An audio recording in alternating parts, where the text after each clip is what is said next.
السلام علیکم دوستو، قصیدہ نگاری پہ ہم بات کر رہے تھے اور پچھلی ویڈیو میں مرزا محمد رفیع سودا صاحب کے حالات زندگی اور ان کی چند شاعرانہ خصوصیات پہ ہم نے روشنی ڈالی تھی۔ قصیدہ نگاری کو الگ سے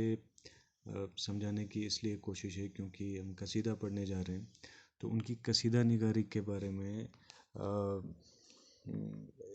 امتحانی نقطہ نگاہ سے ہمارے لیے پڑھنا ضروری ہے۔ ساتھ ساتھ ان کی زندگی کا جو سب سے اہم پہلو رہا ہے، یعنی ان کی ایک محبوب سخن جو ہے وہ قصیدہ نگاری رہی ہے، ایک صنف رہی ہے ان کی، جس پہ انہوں نے بہت مہارت حاصل تھی ان کو، اور جس کی وجہ سے وہ ہندوستان میں بہت مشہور ہے۔ اردو ادب کی دنیا میں کافی زیادہ انہوں نے اس کو لے کے نام کمایا ہے، اس لیے اس کا الگ سے میں نے ذکر کرنا ضروری سمجھا۔ تو سودا کو شمالی ہند کا جو ہے پہلا قصیدہ نگار ہونے کا اعزاز حاصل ہے، یعنی شمالی ہند کا وہ پہلا ایسا قصیدہ نگار ہے جن کو اردو ادب میں نوٹس کیا گیا، ان کو اردو ادب میں جو ہے وہ پہچان ملی ایک عظیم شاعر ہونے کی۔ انہیں تذکرہ ہند میں نقاش اول کہا جاتا ہے، یعنی جنہوں نے ہندوستان کا تذکرہ اپنے قصیدوں میں کیا ہے، یہ ایسا پہلا شاعر ہے۔ تو سودا نے صحیح معنوں میں اردو میں قصیدہ نگاری کی بنیاد ڈالی، تو اس کو کہتے ہیں کہ اردو ادب میں اگر کسی قصیدہ نگار کو اس کا بنیادی شاعر کہا جائے، یا جس شاعر نے اس کو ایک الگ درجہ، ایک الگ مقام دیا، وہ رفیع سودا صاحب ہی ہیں، جنہوں نے اس قصیدہ نگاری کی صنف کی پوری طرح سے ایک بنیاد ڈالی، اور اس کے بعد کے آنے والے قصیدہ نگاروں نے ان کے وہ راستے پہ چلے، انہوں نے ان کو اپنا ایک طرح سے استاد مانا۔ تو سودا کی عظمت کا اس بات سے پتہ چلتا ہے، یعنی ان کی بڑائی کا قصیدہ نگاری میں اس بات سے اندازہ لگایا جا سکتا ہے کہ اردو قصیدے کو پہلی بار سودا کی بدولت ہی بلند مقام، بلند رتبہ اور ایک بلند روایت ملی، یعنی کہ اس کا مقام جو ہے اونچا کرنے میں سودا نے بہت اہم کردار ادا کیا ہے قصیدہ نگاری کو۔ اس کا رتبہ اور اس کا مقام اونچا کرنے میں ان کا بہت بڑا ہاتھ ہے، اور اس کو جو بعد میں جا کے روایت ملی، یعنی کہ بعد میں جو قصیدہ نگاری کا سلسلہ اردو ادب میں شروع ہوا، اس کی وجہ جو ہیں وہ محمد رفیع سودا صاحب ہیں، کیونکہ اس روایت کو اس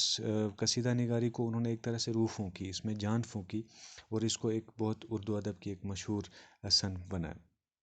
انہوں نے قصیدے میں نئے مضامین اور نئے خیال اور نئے موضوعات داخل کیے، یعنی کہ الگ الگ طرح کے مضامین، الگ طرح کے خیالات، الگ طرح کے موضوعات، یعنی ایک طرح سے مضامین کو بھی انہوں نے توسیع دی، خیالات کو بھی انہوں نے وسعت دی، اور موضوعات کو بھی انہوں نے کافی وسعت دی، ان کو بھی کافی آگے بڑھایا، یعنی کافی طرح کے موضوعات جو ہیں اب قصیدہ نگاری میں شامل ہونے لگے تھے، اور اس کی حدود کو کل ملا کے انہوں نے جو ہے وہ توسیع دی۔ بزرگان دین میں انہوں نے پیغمبر اسلام حضرت محمد مصطفیٰ صلی اللہ علیہ وسلم، حضرت فاطمہ رضی اللہ تعالیٰ عنہ، حضرت علی رضی اللہ تعالیٰ عنہ اور دیگر ائمہ کی تعریف کی ہے، یعنی کہ کیونکہ اس میں ایک جز ہے کسی کی مداح کرنا، کسی کی تعریف کرنا، تو انہوں نے بزرگان دین جو ہیں ہمارے اسلام کے، ان کی تعریفیں کی ہیں، جبکہ ارباب دینوی میں ان کے ممدوح، شاہ عالم، شجاع الدولہ، آصف الدولہ اور نواب نسبت خان شامل ہے، یعنی ان اشخاص کی، ان شخصیتوں کی ممدوح مینس جس کی تعریف کرنی مطلب ہو، جو ارباب دینوی تھے، جو دنیا پر یا کسی ملک پر یا کسی ریاست پر حکومت کرتے تھے، ان کے بارے میں بھی انہوں نے جو ہے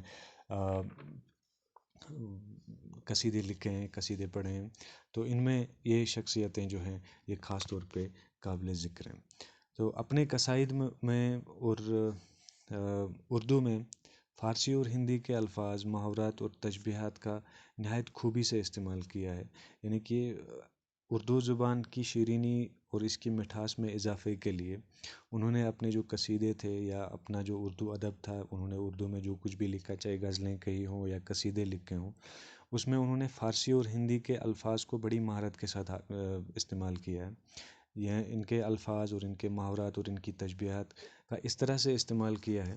کہ اردو ادب کی مٹھاس میں جو ہے اس میں اضافہ ہو گیا، اس کی شیرینی میں جو ہے اس میں اضافہ ہو گیا۔ تو ان کے قصائد میں سنجیدگی، مضمون آفرینی اور زور الفاظ موجود ہیں، یعنی کہ وہ سنجیدہ مضمون پہ، سنجیدہ موضوعات پہ انہوں نے بات کی ہے. اس میں کافی طرح کے مضمون پائے جاتے ہیں اور الفاظ کا استعمال جو ہے وہ قابل ستائش ہے، وہ قابل تعریف ہے. مدار ہجو کے علاوہ قصائد میں تاریخی واقعات بھی موجود ہیں. مدح مینس جس نظم میں کسی کی تعریف کی جائے، اور ہجو مینس جس میں کسی کی تنقید یا کسی کی برائی کو اجاگر کیا جائے. تو کیونکہ یہ اس قصیدہ نگاری کے دو اہم پہلو ہیں، تو اس کے علاوہ اب انہوں نے جو قصیدے لکھے ہیں انہوں نے بہت بڑے بڑے تاریخی واقعات کا ذکر کیا ہے. ان میں تاریخی واقعات بھی موجود ہیں جس کی وجہ سے جو ان کے پڑھنے والے ہیں، ان کے جو ناقدین ہیں، ان کو کافی معلومات بھی ماضی سے متعلق جو ہیں وہ فراہم ہوتی ہیں. تو سودا قصیدہ گوئی کے بادشاہ مانے جاتے ہیں اور ان کے قصیدوں پر قصیدہ کہنا باعث فخر سمجھا جاتا ہے. تو ان کو قصیدہ نگاری کا بادشاہ سمجھا جاتا ہے، اس کی بنیاد ڈالنے والا سمجھا جاتا ہے، اور ان کے قصیدوں پر قصیدہ کہنا جو ہے وہ باعث فکر سمجھا جاتا ہے.